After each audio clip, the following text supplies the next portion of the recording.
നമസ്കാരം. ഉഗ്രപ്രത്യുഗ്ര ഉപാസകൻ, അനന്തഭദ്രം ഉൾപ്പെടെയുള്ള മാന്ത്രിക നോവലുകളുടെ രചയിതാവ്, തിരക്കഥാകൃത്ത്, കാന്തല്ലൂർ സ്വാമി എന്ന നാമധേയത്തിൽ അറിയപ്പെടുന്ന സുനിൽ പരമേശ്വരന് വിശേഷണങ്ങൾ ഏറെയാണ്. അദ്ദേഹം ഇന്ന് DNA ന്യൂസിൽ നമ്മളോടൊപ്പമുണ്ട്.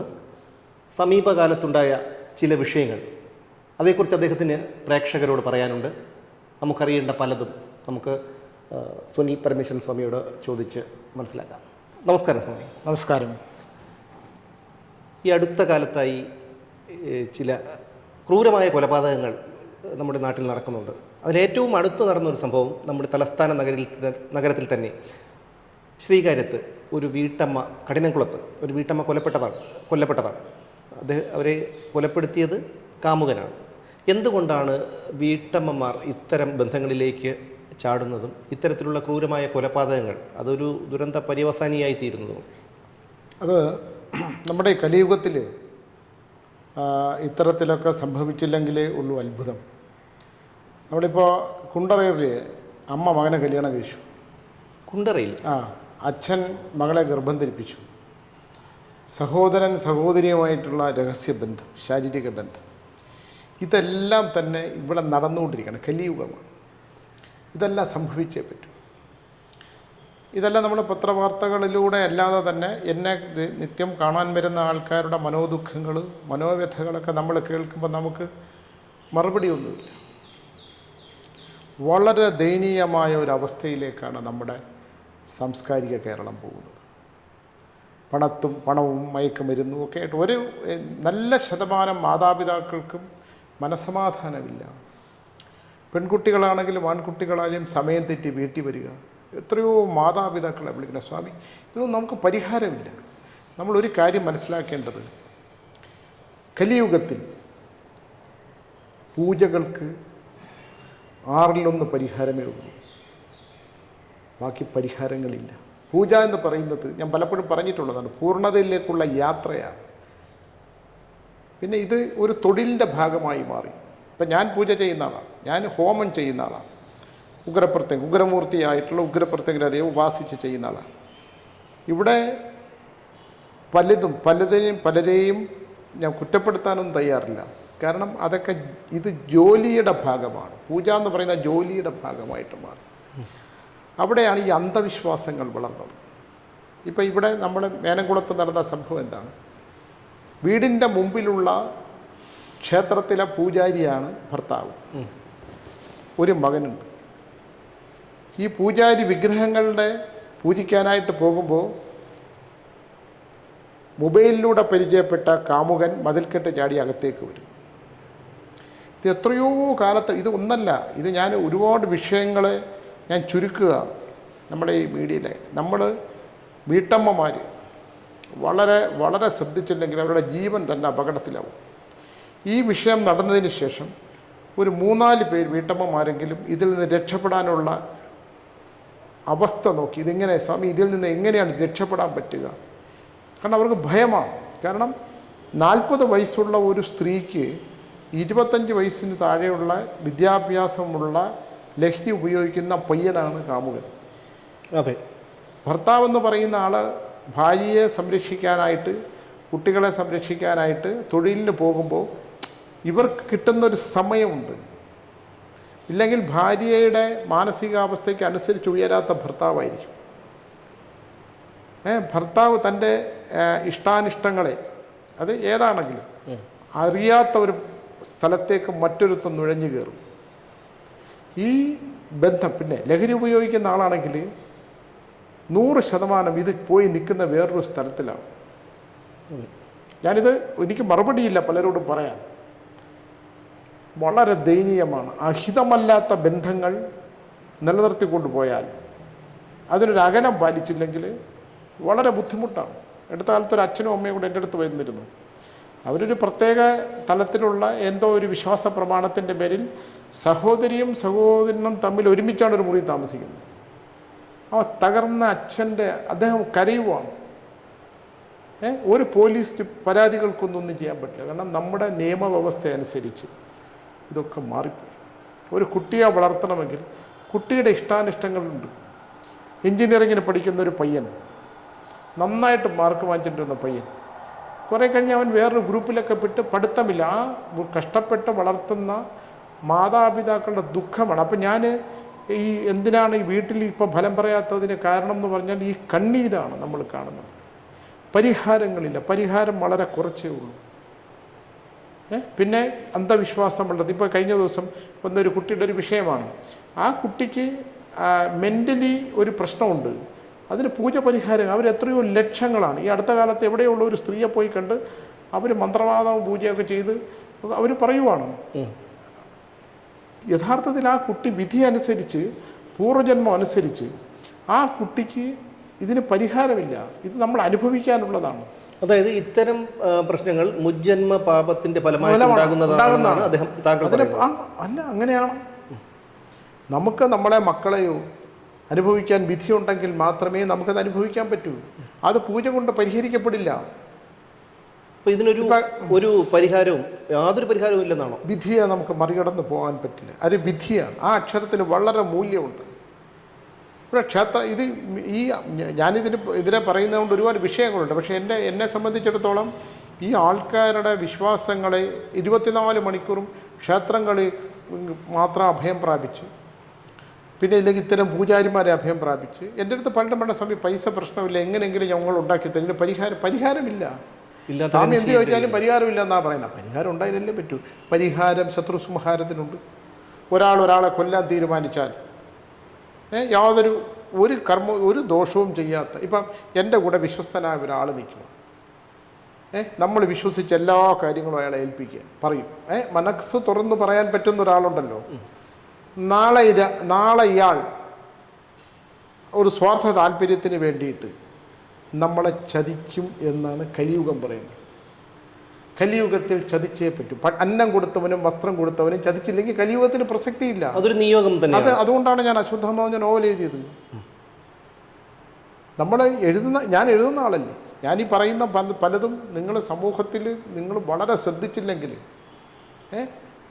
അമ്മ അറിയാതെ മകനെയും മകളെയും, മകളറിയാതെ അമ്മയും പ്രേമിക്കുന്ന പയ്യനുണ്ട്. നിങ്ങളൊന്ന് ആലോചിക്കണം. രണ്ടും ഇത് നമ്മൾ പറയുന്നൊരു മെസ്സേജാണ്. വളരെ ശ്രദ്ധിച്ചില്ലെങ്കിൽ പോയി നിൽക്കുന്ന സ്ഥലം വളരെ അങ്ങോട്ട് പോകുമ്പോൾ കാലത്തിൻ്റെ ഈ വളർച്ച എന്ന് പറയുന്നത്, കാലം ഇങ്ങനെ വളർന്നുകൊണ്ടേയിരിക്കും. പക്ഷേ കാലത്തിൻ്റെ മുമ്പിൽ വളരുകയാണ് യുവത്വം നശിച്ചുകൊണ്ടിരിക്കുന്ന ഒരവസ്ഥയിലൂടെയാണ് നമ്മൾ കടന്നു പോകുന്നത്. ഇത് പ്രേക്ഷകരിത് ഒരു സ്വാമി വന്നിട്ട് ഇതൊക്കെ പറഞ്ഞോളെ, ഇത് മുമ്പിലുള്ള അനുഭവങ്ങൾ വളരെ തീക്ഷ്ണമാണ്. നമ്മൾ വളരെ ശ്രദ്ധിച്ചില്ലെങ്കിൽ സന്ധ്യയ്ക്ക് പണ്ടൊക്കെ തിരുവനന്തപുരം നഗരത്തിൽ ഒരു പെൺകുട്ടി 6 മണി കഴിഞ്ഞാൽ കാണൂല. ഇപ്പോൾ രാത്രി 1 മണിയായാലും നിങ്ങളൊന്ന് വെറുതെ നടന്നു നോക്കി.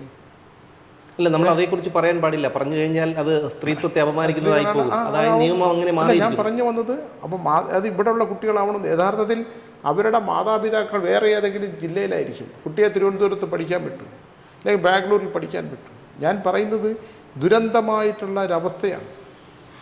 അത് വിവാഹം കഴിക്കാം എന്ന വ്യാജേന ഗർഭം ധരിപ്പിച്ച കുട്ടി എൻ്റെ അടുത്ത് വന്നിരുന്നു കാന്തല്ലൂർ ആശ്രമത്തിൽ.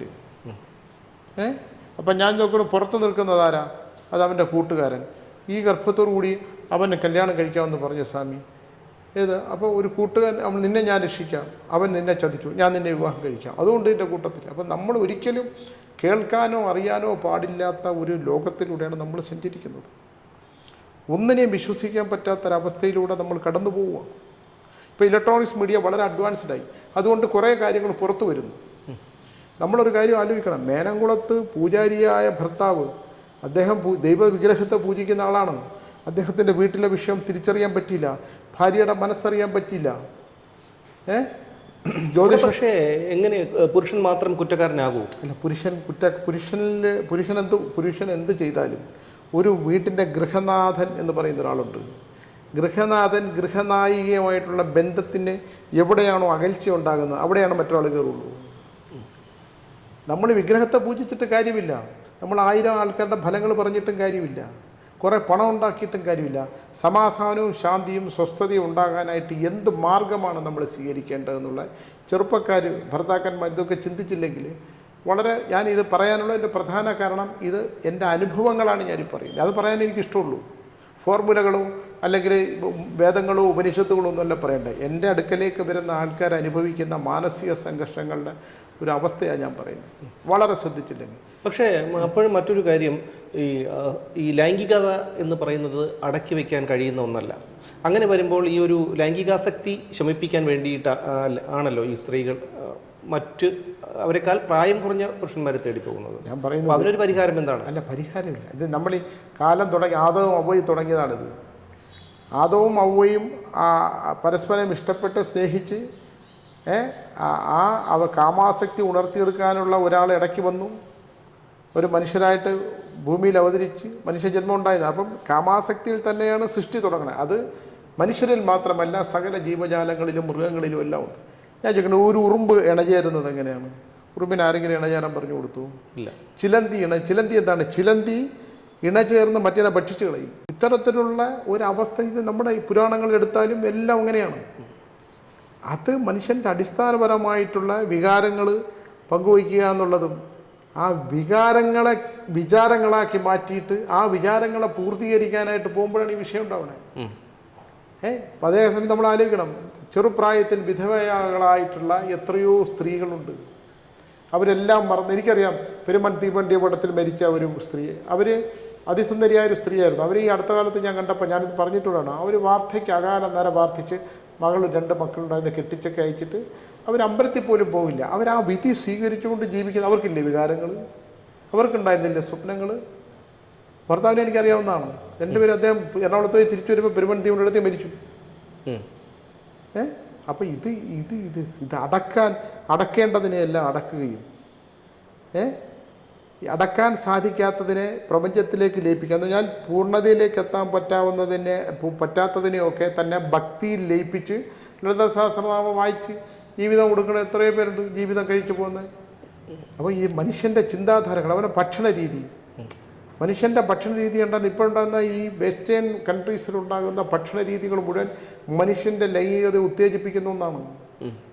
Chemical reaction. ഞാൻ ഇപ്പോൾ ഇറച്ചിക്കോഴി, ചിക്കൻ കഴിക്കാത്ത ആൾക്കാരില്ല. ചിക്കനിൽ കുത്തിവയ്ക്കുന്ന ഹോർമോൺ എന്താണ്? അതിഭീകരമാണ്. ഉദരം തകർത്ത് കളയും, ദഹനഗ്രന്ഥി പറ്റിപ്പോവും, അവൻ ക്യാൻസർ പിടിപെടുന്നുള്ള യാതൊരു കാര്യം. നിങ്ങൾ ചിക്കൻ ഒരുപാട് കഴിക്കുന്നവരെ നോക്കിക്കോളും, അവൻ നല്ല പ്രായത്തിൽ രോഗദുരിതം ഉണ്ടായിക്കളയും. ഈ തംസപ്പ് എനിക്ക് പറയാൻ പറ്റില്ല, അങ്ങനെയുള്ള കെമിക്കൽ കലർന്നിട്ടുള്ള സാധനം നമ്മളിപ്പോൾ വന്ന ഇൻ്റർവ്യൂവിൽ കുറേയൊക്കെ പറഞ്ഞിട്ട് പോകും.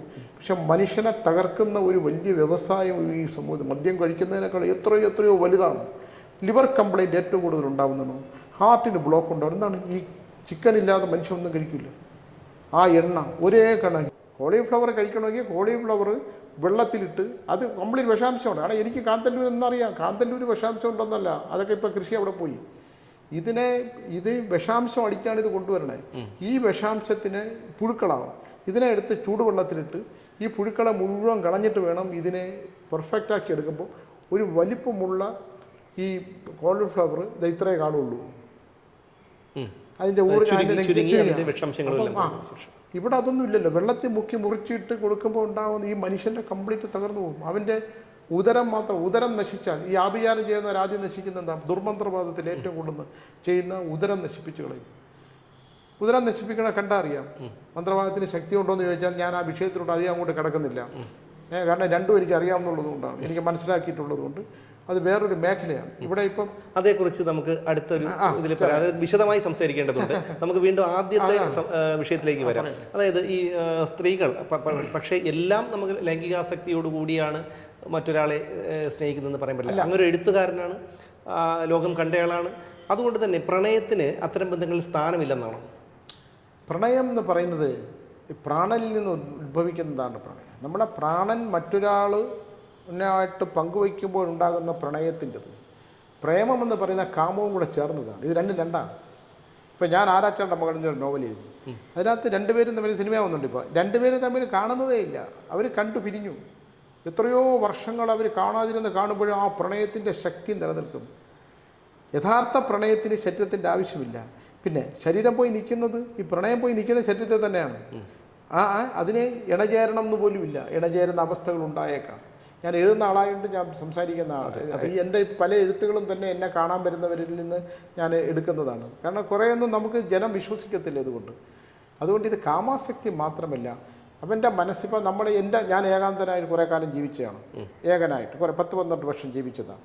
ജീവിക്കുമ്പം നമുക്ക് നമ്മുടെ മനസ്സ് തുറന്ന് പറയുന്ന ഒരാൾ, നമ്മളെ തിരിച്ചറിയുന്ന ഒരാൾ, അവിടെ കാമം വേണമെന്നൊന്നുമില്ല. ഇല്ല, അതെ, തീർച്ചയായും ലൈംഗികത ഇല്ല അവിടെ. അതെ, ഇവിടെ ആദ്യം തുടങ്ങുന്ന ലൈംഗികതയാണ്.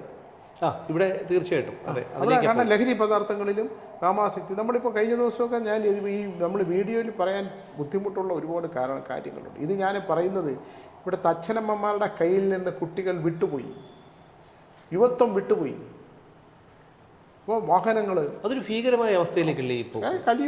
കലിയുഗത്തിൽ ഞാൻ ഉറപ്പിച്ച് പറയാം. അതുകൊണ്ടാണ് ഞാൻ അശ്വത്ഥാമാവ് എഴുതിയത്. കലിയുഗത്തിൽ സംഭവിക്കാൻ പോകുന്ന അശ്വത്ഥാമാവ് എന്ന കഥാപാത്രം ഉത്തരയുടെ ഗർഭാവസ്ഥ നശിപ്പിക്കാൻ അസ്ത്രം വിടുന്ന ആളാണ്. അതുകൊണ്ടാണ് പുള്ളി 5000 വർഷം ജീവിച്ചത്. വേദന കൊണ്ട് മരണമില്ലാതെ അലഞ്ഞത്. ഇവിടെ എത്ര കുട്ടികളുടെ ബോംബിട്ട് നശിപ്പിക്കണേ ഇല്ലേ? ആശുപത്രികളിലല്ലേ ബോംബിടണേ? നവജാത ശിശുക്കളല്ലേ മറിയുന്നത്? പിന്നെ അംഗവൈകല്യമുള്ള മറ്റേ എൻഡോസൾഫാൻ ഉപയോഗിച്ച് അംഗവൈകല്യമുള്ള കുട്ടികളെ എത്രയാണ് നശിപ്പിക്കുന്നത്? ഒരു കുഞ്ഞിനെ നശിപ്പിക്കാൻ അശ്വത്ഥമാവ് ശ്രമിച്ചപ്പം 5000 വർഷം മരണമില്ലാതെ ആശ്ചര്യചൂടോ ചൂഴ്ന്നെടുത്തിട്ട് ഇന്നും അശ്വത്ഥമാവ് മരണം തേടി അലയാണ്. അപ്പോൾ ഈ കാലഘട്ടം പോയി നിൽക്കുന്നതാണ്. നമുക്ക് ഒരു വീഡിയോയിലൂടെയോ അല്ലെങ്കിൽ ആത്മീയ പ്രഭാഷണങ്ങൾ നടത്തിയോ ഒന്നും ഇത് ചെയ്യാൻ പറ്റാത്തതിന് അതിര് കടന്ന് അപ്പുറത്തേക്ക് പോയി. നിയന്ത്രണാതീതമായി കഴിഞ്ഞതാണ്. അത് കലിയുഗത്തിൻ്റെ കലിയുഗം എന്താണോ, നമ്മൾ ഈ കലിയുഗത്തിൽ ജീവിക്കാൻ ഉള്ള അവസ്ഥ വന്നു ചേർന്ന് പോയി. അതിൽ നമ്മൾ ദുഃഖിക്കുക. നമ്മൾ കണ്ടേ പറ്റൂ. ഒരു സിനിമ കാണുന്ന പോലെ നമ്മൾ കണ്ടുകൊണ്ടിരിക്കുക. അതെ, അച്ഛനമ്മമാർ എന്ന് പറയുന്നത് കുട്ടി വളരും തോറും, ഈ കുട്ടി ചെറുതായിരിക്കുമ്പോൾ അച്ഛനമ്മമാർ വലുതാണ്, ഈ കുട്ടി വളരുമ്പോൾ അച്ഛനമ്മമാർ ചെറുതാകുകയാണ്.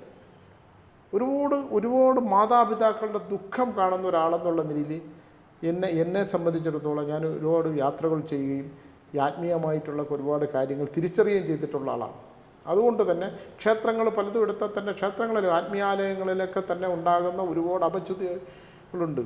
അതൊന്നും നമുക്ക് ഒരു പരസ്യമായി പറയാനൊന്നും പറ്റില്ല. ഇതെല്ലാം സഹിക്കാനുള്ള ശക്തി ഈശ്വരനോട് പറയും. ഈശ്വര എല്ലാം സഹിക്കാനുള്ള സർവവും സഹിക്കാനുള്ള ശക്തി തരിക. ഇതൊക്കെ നമ്മളൊരു സിനിമ കാണുന്ന പോലെ കണ്ടേ പറ്റൂ. മരണങ്ങൾ നടക്കുന്നത് എത്രയാണ്. ഇപ്പം ഞാൻ ചോദിക്കട്ടെ, നെയ്യാറ്റിൻകര നടന്ന് അതിൽ ആ കാമുകനെ വിഷം കൊടുത്ത് കൊല്ലാൻ ഒരു സ്ത്രീ അത് ചെയ്യും കലിയുഗത്തിൽ. എന്ന് വെച്ചാൽ എല്ലാ സ്ത്രീകളൊന്നുമുള്ളതല്ല. ഒന്ന് നമ്മൾ ആലോചിക്കണം, എന്ത് ക്രൂരമായിട്ടാണ്. അതിൻ്റെ പ്രണയത്തിൻ്റെ ഏറ്റവും വലിയ ശക്തി എന്താണ്? ആ പയ്യൻ ഒരിക്കൽ പോലും അവളെ തള്ളിപ്പറഞ്ഞില്ല. അവിടെയാണ് ആ പ്രണയത്തിൻ്റെ ശക്തി എന്ന് പറയുന്നത്. മറ്റൊരു പുരുഷനെ കാണുമ്പോൾ ശരീരമൊക്കെ ഇവന് സമർപ്പിച്ച് അവനിൽ നിന്ന് കിട്ടുന്ന എല്ലാം നമ്മൾ സ്വീകരിച്ചിട്ട് വേറൊരാളെ കല്യാണം കഴിക്കാൻ തീരുമാനിക്കുമ്പോൾ ഇവനെ കൊല്ലുക. അപ്പോൾ ഇവർ കൊന്നു കഴിഞ്ഞാൽ ഇവർക്ക് സംഭവിക്കാൻ പോകുന്നത് എന്താണെന്ന് ഇവർ തിരിച്ചറിയുന്നില്ല. പാലക്കാട് നെന്മാറയിൽ വെട്ടിക്കൊന്നു. ആ വെട്ടിക്കൊന്ന ആൾ മനോരമ എന്താണ് നമ്മുടെ ഇവിടെ നിയമത്തിന് പറ്റിയൊരു കുഴപ്പമാണത്.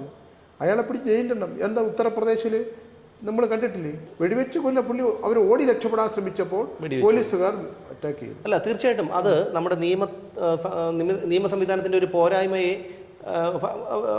തന്നെയാണ്. കാരണം ഒന്നാം യോഗി സർക്കാരിൻ്റെ കാലത്ത് എൻ്റെ ഓർമ്മ ശരിയാണെങ്കിൽ 186 പേരാണ് ഇതുപോലെ പോലീസിനെ വെട്ടിച്ച് കിടക്കാൻ ശ്രമിച്ചപ്പോൾ വെടിയേറ്റ് മരിച്ചവർ.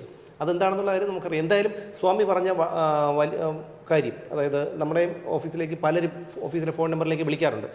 പല സ്ത്രീകളും, അതായത് ഇത്തരം കൊലപാതകങ്ങൾ നടക്കുമ്പോൾ പ്രത്യേകിച്ചും വിളിക്കാറുണ്ട്. അതായത് അവർ ഈ പ്രായം കുറഞ്ഞ പുരുഷന്മാരുമായിട്ട്, അതൊരു പ്രത്യേക കാറ്റഗറിയിൽപ്പെടുന്ന, അതെന്താണെന്ന് ഞാൻ ഇവിടെ പറയുന്നില്ല, ആ കാറ്റഗറിയിൽപ്പെടുന്ന പിള്ളേരുമായിട്ട് അവർ സെക്സ് റിലേഷൻ സ്ഥാപിക്കുന്നു. ഒടുവിൽ അവരെ ബ്ലാക്ക്മെയിൽ ചെയ്ത് അവർക്ക് അതിൽ നിന്ന് പുറത്ത് പോകാൻ പറ്റാത്ത അവസ്ഥയിൽ അവരെത്തിപ്പെടുന്നു. അങ്ങനെ ഒരു ആശ്രയം എന്നുള്ള നിലയിലാണ് നമ്മൾ ഈ ഒരു വീഡിയോ ഒക്കെ ചെയ്യുന്നത് കണ്ടിട്ടായിരിക്കാം നമ്മളെയൊക്കെ വിളിക്കുന്നത്. അപ്പോൾ അത് വളരെ ഭീകരമായ ഒരു അവസ്ഥയിലേക്കാണ്. അപ്പോൾ കഴിഞ്ഞ ദിവസം വിളിച്ച ഒരു സ്ത്രീ അവർ പൊട്ടിക്കരയാണ്. അവരെന്നോട് പറഞ്ഞത്, സ്വാമി ഞാൻ ആത്മഹത്യ ചെയ്താൽ എൻ്റെ കുട്ടികളുടെ അവസ്ഥ, എന്നെ സ്നേഹിച്ച എൻ്റെ ഭർത്താവിൻ്റെ അവസ്ഥ, അവനെന്നെ ഇങ്ങനെ അവൻ്റെ പിടിയിൽ നിന്ന് ഞാൻ ആദ്യം ഇവർ വിളിച്ചപ്പോൾ തന്നെ ചോദിച്ചു എൻ്റെ പിടിയിൽപ്പെട്ടോ എന്ന് ചോദിച്ചപ്പോൾ അപ്പോൾ തന്നെ ഒരു കരച്ചിലാണ്. ഇതൊന്നല്ല. അതെ അതെ അതെ, തീർച്ചയായിട്ടും. അപ്പോൾ ഇത് നമ്മൾ എങ്ങോട്ടാണ് ഈ പോകുന്നത് നമുക്കൊന്നും ചോദിക്കും. ഇപ്പം നമ്മൾ മീഡിയയാണ്, നമ്മൾ ഇത്തരം കാര്യങ്ങൾ പറഞ്ഞു കൊടുത്താൽ അവൾക്ക് ഉൾക്കൊള്ളാൻ പറ്റുമെന്നുണ്ടെങ്കിൽ. കാരണം ചെറുപ്പക്കാരെ സംബന്ധിച്ചിടത്തോളം, ഇല്ലെങ്കിൽ ഇപ്പോഴത്തെ യങ്സ്റ്റേഴ്സിനെ സംബന്ധിച്ചിടത്തോളം ഞാൻ മനസ്സിലാക്കിയിട്ടുള്ളത്, അല്ലെങ്കിൽ പെൺകുട്ടികളെ ഞാൻ മനസ്സിലാക്കിയ ഒരുപാട് പെൺകുട്ടികളെ സംബന്ധിച്ചിടത്തോളം അവൻ പോയാൽ അടുത്തൊരാൾ, അവൻ പോയി ഇങ്ങനെ ഒരു തോള് പൊക്കി പറയുന്ന എത്രയോ കുട്ടികളെ ഞാൻ കണ്ടു. അതെ. അപ്പോൾ പ്രണയം എന്ന് പറയുന്നത് ഒരെണ്ണം ഇല്ലാതായിപ്പോയി. അതിനൊരു ശക്തി ഉണ്ടാവണമെങ്കിൽ ഇതിപ്പം കേൾക്കുന്ന പ്രേക്ഷകൻ ഇതെങ്ങനെ എടുക്കണമെന്ന് അറിയില്ല. ഞാൻ എൻ്റെ മുമ്പിൽ വന്ന അനുഭവങ്ങൾ ഞാനിങ്ങനെ പറഞ്ഞിട്ട് ഭയമാണ്. പിന്നെ എൻ്റെ മാന്ത്രിക നോവൽ പുസ്തകങ്ങൾ 45 ഉണ്ട്, 42 പുസ്തകം ഇറങ്ങിയതാണ്. അസാധ്യമായി വിറ്റ് പോണു. അതും ഒരു വലിയ പ്രശ്നമാണ്. ബുക്ക് വിറ്റ് പണം കിട്ടും. ഞാൻ മാന്ത്രിക നോവലാണ് എഴുതണേ, മന്ത്രവാദ നോവലുകളാണ് എഴുതണേ. പുരാണങ്ങൾ 2-3 ഉള്ളൂ. കുട്ടികളുടെ നോവലിൽ ആൾക്കാർ ആ ട്രെൻഡ് ആൾക്കാർക്ക് ആ ഒരു തരത്തിലേക്ക് ആൾക്കാർ മാറുന്നുണ്ട്. എം ടി വാസുദേവരുടെ പുസ്തകങ്ങളൊക്കെ വായിച്ചത് ഒരുപാടുണ്ട്. അതൊരു സാഹിത്യ മേഖലയിൽ ഉയർന്ന തലത്തിൽ ചിന്തിക്കുകയും വായിക്കുകയും ചെയ്യുന്നവരിൽ നിന്ന് നമ്മുടെ പുസ്തകങ്ങൾ റെഡി ക്യാഷ് എന്ന് വാങ്ങിച്ച് വായിക്കുന്ന തരത്തിൽ. അതുകൊണ്ട് ഞാനിപ്പോൾ എഴുതുമ്പോൾ ശ്രദ്ധിക്കാറുണ്ട്. പണ്ട് നമ്മൾ എന്തോ എഴുതി വയ്ക്കും. അനന്തപത്രം എഴുതിയ 2004 പോലല്ല ഞാനിപ്പോൾ എഴുതുന്നത്. കാരണം അന്ന് എഴുതിയാൽ ഇപ്പോൾ ദിഗംബരനായി ജീവിക്കുന്നവരുണ്ട്. ദിഗംബരൻ എൻ്റെ ശരികൾ എൻ്റെ മാത്രം ശരികളാണെന്ന് പറഞ്ഞിട്ട് എൻ്റെ അടുത്ത് ചോദിച്ചിട്ടുണ്ട് ഒരാളൊരു എത്ര പയ്യന്മാർ ചോദിച്ചിട്ടുണ്ട്, സ്വാമി അങ്ങനെ എനിക്കൊരു പെണ്ണുമായിട്ട് ബന്ധമുണ്ട്, ദിഗംബരനെ ജീവിപ്പിക്കാൻ അയാളെ ചൊല്ലുന്ന മന്ത്രം എനിക്ക് പറഞ്ഞു തരാൻ പറ്റുമോ? ഇപ്പോൾ കാലം നമ്മളപ്പോൾ അത്തരം വിഷയങ്ങളുണ്ട്. ഞാൻ വളരെ സൂക്ഷിച്ചാണ് ചെയ്യുന്നത്. ഇപ്പം എൻ്റെ മാടൻകുലി സിനിമയുണ്ട്, മേജർ റിവ്യൂ ചെയ്യാനായിട്ടിരിക്കുകയാണ്. അതാരും ചെയ്യില്ല. അഡ്വാൻസ് ഒക്കെ തന്ന് എനിക്ക് അദ്ദേഹം ആ സിനിമ ഭയങ്കര ആഗ്രഹമാണ് ചെയ്യണമെന്ന് പറഞ്ഞിട്ട്. അതിലെ ചില വിഷയങ്ങൾ നമ്മൾ ജനങ്ങളുടെ മുമ്പിൽ പ്രസൻറ്റ് ചെയ്യുമ്പോൾ, ഇപ്പോൾ ഉണ്ണിമൂന്നൻ അഭിനയിച്ച ഒരു സിനിമയ്ക്കകത്ത് അതിഭീകരമായ വയലൻസ് ഞാൻ കണ്ടില്ല പറയുന്നത്. പക്ഷേ അതിൽ ഹൃദയം ചെയ്തു കൊടുത്ത സേതു എന്ന് പറഞ്ഞൊരു പയ്യനാണ്. ഒടിയാൻ അവനും ചെയ്തപ്പോൾ അവൻ്റെ വിരലുകൾ സ്തംഭിച്ചു പോയി. ഞാനാണ് ശരിയാക്കിയത്. ഞാനത് പറയുന്നത് ശരിയല്ല. എന്തുകൊണ്ടാണ് അതൊക്കെ ചില നമ്മുടെ ഈ കേരളത്തിനെ സംബന്ധിച്ചിടത്തോളം തന്ത്രമാന്ത്രികങ്ങൾക്ക് വലിയ പ്രസക്തിയുണ്ട്. ഇത് വിറ്റ് ജീവിക്കുന്നവൻ്റെയൊക്കെ അവസാനം വളരെ ദയനീയമായിരിക്കും. എനിക്കറിയാവുന്ന ഒരുപാട് പേരുണ്ട്. ഇപ്പം എൻ്റെ കൂടെ നിന്ന ഒരുത്തനുണ്ടായിരുന്നു. അയാൾ അപകടമാണ്. നമ്മൾ അറിഞ്ഞപ്പോഴത്തേക്ക് അപ്പം തന്നെ പറഞ്ഞു വിട്ടു. ഒരു ജോലിയില്ല സ്വാമി രക്ഷിക്കണം, നന്നായിട്ട് കാണാതെ പഠിച്ച് പറയും. അയാൾക്കെതിരെ ഞാൻ കേസ് ഫയൽ ചെയ്തിട്ടുണ്ട് വേറൊരു വിഷയത്തിന്. അപ്പോൾ ഇത് പഠിച്ച് വിറ്റ് നമ്മളിപ്പോൾ ചെന്ന ഒരുത്തനുമായിട്ട് ഒരുമിച്ച് ഒരേ വേദിയിൽ ഒരേ മനസ്സോടെ ജീവിച്ചവർ എന്തെങ്കിലും കാരണങ്ങൾ കൊണ്ട് പിളർന്നവർ പിന്നെ എങ്ങനെയാണ് മന്ത്രവാദം ചെയ്ത് ഇവനെ കിടത്താൻ പറ്റും എന്നാണ് ചിന്തിക്കണം. എൻ്റെ അടുത്ത് എത്രയോ പേര് എന്തൊരു ദുർഗതിയാണ് നമുക്ക് വന്നുകൊണ്ടിരിക്കുന്നത്. വളരെ വളരെ വളരെ മോശം. ഇത് നമ്മൾ പറയുമ്പം നിങ്ങളിതൊക്കെ ചെയ്യണം, ഇതെല്ലാം മനസ്സിലാക്കിയിട്ടുണ്ട്. ഇതൊക്കെ ചെയ്താൽ ഞാനും കിടക്കും. ദുർമന്ത്രവാദം ചെയ്താൽ അവൻ്റെ കിടപ്പ് തന്നെ. എനിക്കറിയാം അത് തിരിച്ചടിക്കും എന്നുള്ള കാര്യത്തിൽ ഒരു സംശയവുമില്ല. അവ വിശ്വസിക്കുന്നവനും ചതിക്കുന്നവനും കൂടെ നിൽക്കുന്നവനും പ്രണയിക്കുന്നവനെയൊക്കെ അവൻ പിരിഞ്ഞു പോയാൽ, അവനെ എതിരെ ഇതൊക്കെ ചെയ്യാൻ പോയാൽ ചെയ്യുന്നവനാണ് ആദ്യത്തെ അടി. ആര് ഇത് കർമ്മം ചെയ്യുന്നവൻ്റെ ജീവിതം. ഒറ്റ മന്ത്രവാദികൾ എനിക്കറിയാവുന്ന ഇതുപോലെ ദുഷ്കർമ്മങ്ങൾ ചെയ്ത ഞാൻ പോയി പരിശോധിച്ചിട്ടുള്ളതാണ്. ആ കുലം നശിച്ചു. 3ാമത്തെ തലമുറയോടുകൂടി സർവനാശമാണ്. അതിന് ഒരുപാട് ഉദാഹരണങ്ങളുണ്ട്. എപ്പോഴെങ്കിലും എനിക്കിന് വരാൻ പറ്റിയാൽ ഉദാഹരണ സഹിതം ഞാൻ പറഞ്ഞുതരാം. ആൾക്കാർ വിശ്വസിക്കുമോ എന്ന് എനിക്ക് അറിഞ്ഞുകൂടാ. അതുകൊണ്ട് ഞാൻ പോയി പരിശോധിച്ചതിന് ശേഷം ഞാൻ കണ്ടെത്തിയ ഒരുപാട് ആ ദുർമന്ത്രവാദം ചെയ്ത് പണമുണ്ടാക്കിയവർ, ദുർമന്ത്രവാദത്തിലൂടെ പ്രശസ്തി ഉണ്ടാക്കിയ കുലങ്ങൾ, ഇതെല്ലാം വംശനാശം വന്ന് നശിച്ചു പോകും. ചെറിയ കുട്ടികൾ പോലും ഇപ്പം ഇത്തരം രീതികളിലേക്ക് കടന്നു പോകുന്നുണ്ട്. അവർ ഈ യൂട്യൂബൊക്കെ നോക്കിയിട്ട് ഇടയ്ക്കാലത്തൊരു പെൺകുട്ടിയെ കൊണ്ടുവന്നൊരു ഒരു ഫാമിലി വന്നിരുന്നു. നോക്കുമ്പോൾ കാമുകൻ യൂട്യൂബ് നോക്കി യോനി പൂജ ചെയ്തു ആ കുട്ടിയെ ലഹരി പദാർത്ഥം കൊടുത്തിട്ട്. അപ്പോൾ ഞാൻ പറഞ്ഞു ദൈവത്തെ ഓർത്ത് ഇങ്ങോട്ട് വരരുത്. അപ്പോൾ ഒരു രക്ഷയില്ല, മെൻ്റലായിപ്പോയി. അപ്പോൾ ഇതൊക്കെ ഇവിടെ സംഭവിച്ചുകൊണ്ടിരിക്കുകയാണ്. ഇതാരും തുറന്ന് പറയില്ല. ഇപ്പം ഞാൻ ഇവിടെ ആയതുകൊണ്ട് ഞാനിത് അനുഭവം ഇതറിയണം, പ്രേക്ഷകരറിയണം. കാരണം പലരും അടക്കി വെച്ചിട്ട് പുറത്ത് പറയാൻ പറ്റാത്ത രീതിയിൽ ജീവിക്കുന്ന ആൾക്കാരുണ്ട്. ഇത് തുടർന്ന് പോയിക്കൊണ്ടിരിക്കുന്ന ആൾക്കാരുണ്ട്.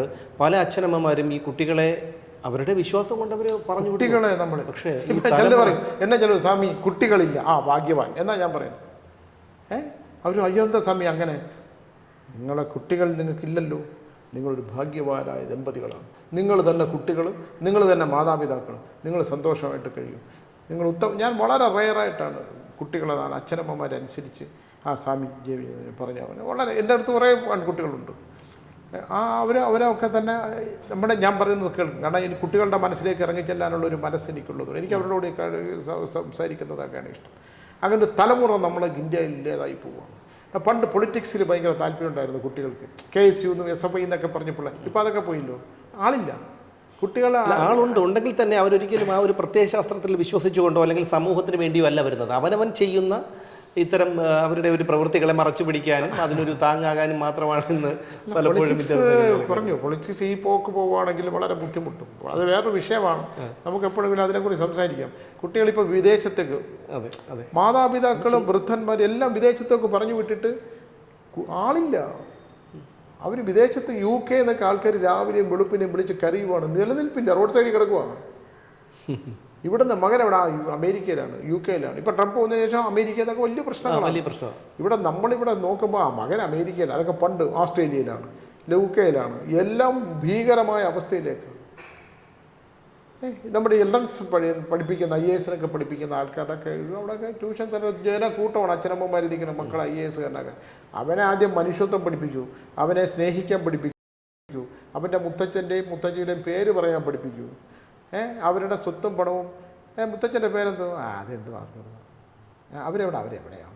ഇതാണ് ഇന്നത്തെ യങ്സ്റ്റേഴ്സ്. നമ്മുടെ അമ്മൂമ്മ, നമ്മുടെ അപ്പൂപ്പൻ, കുട്ടിക്കാലം, ഇതൊക്കെ നമ്മൾ ഓർക്കും. അങ്ങനെയുള്ള ഒരു കൾച്ചർ ഇല്ലാതായിക്കൊണ്ടിരിക്കുന്നതിൻ്റെ ദുഃഖം നമ്മൾ അനുഭവിച്ചേ പറ്റൂ എന്ന് ഞാൻ പറയുവാണ്. ഇതൊരു വലിയ എൻ്റെ അനുഭവങ്ങളിലെ കുറച്ച് കാര്യങ്ങളാണ് പറഞ്ഞത്, തുറന്ന് പറഞ്ഞു എന്നുള്ളത് ഇവിടെ സംസാരിക്കാൻ പറ്റിയതുകൊണ്ട്.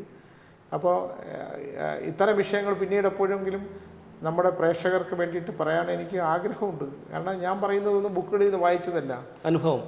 എൻ്റെ മുമ്പിൽ വരുന്നവരുടെ കണ്ണീര് കാണുകയാണ്, ദുരന്തങ്ങൾ കാണുകയാണ്, വിദ്യാഭ്യാസം കൊടുത്ത് പഠിപ്പിച്ച അച്ഛനമ്മമാരെ തിരിഞ്ഞു നോക്കാത്ത മാതാപിതാക്കൾ. സ്വാമി സമയമായോ, ഫ്ലൈറ്റ് ചാർജ് കൂടുതലാണ്, അപ്പോൾ എന്തെങ്കിലും ആയിട്ടുണ്ടോ എന്ന് പറയുന്ന മക്കളുടെ ലോകത്ത് നമ്മൾ ജനിച്ച മക്കൾ മോശമൊന്നുമില്ല, നല്ല കുട്ടികൾ ഒരുപാടുണ്ട്. അച്ഛനമ്മമാരെ ഹൃദയത്തോട് ചേർത്ത് പിടിക്കുന്ന അച്ഛനമ്മമാരുണ്ട്, അതൊക്കെ ഭാഗ്യം ചെയ്ത മാതാപിതാക്കളായിരിക്കണം. പക്ഷെ കലിയുഗത്തിൻ്റെ ഒരു അവസ്ഥയിൽ, കലിയുഗത്തിലൂടെ നമ്മൾ കടന്നു പോകുമ്പോൾ നമ്മൾ കാണുന്ന കാഴ്ചകൾ വളരെ മോശം, വളരെ മോശം. അതാണ് എനിക്ക് പറയാനുള്ളത്. എന്തായാലും ഈ ഒരു ഭാഗം നമുക്കിവിടെ അവസാനിപ്പിക്കാം. അടുത്ത് മറ്റൊരു വിഷയത്തിലേക്ക് കിടക്കാം. ഓരോ ജീവിതവും ഓരോ കഥകളാണ്, വേറിട്ട കഥകളുടെ ഒരു കൂട്ടായ്മ. വേണമെങ്കിൽ നമുക്കതിനെ ഒരു നോവലെന്ന് പേരിടാം. അതുപോലൊരു നോവലല്ലേ നിങ്ങളുടെ ജീവിതവും? എന്താ, ശരിയല്ലേ? നിങ്ങളുടെ അനുഭവങ്ങൾ, കഥകൾ എന്തുമായിക്കൊള്ളട്ടെ, അത് കേൾക്കാൻ DNA ന്യൂസിലൂടെ ഞാൻ എത്തുന്നു. കഥ പോലൊരു ജീവിതം, അതിനായി ഞാൻ നിങ്ങൾക്ക് വേണ്ടി കാത്തിരിക്കുന്നു. നമുക്ക് ഒന്നിച്ച് കാണാം, കുറേ കാര്യങ്ങൾ സംസാരിക്കാം, വേദനകൾ പങ്കിടാം. നിങ്ങളുടെ വിഷയങ്ങൾ, അനുഭവങ്ങൾ അത് ഞങ്ങളെ അറിയിക്കേണ്ട വിലാസം താഴെ കൊടുക്കുന്നു.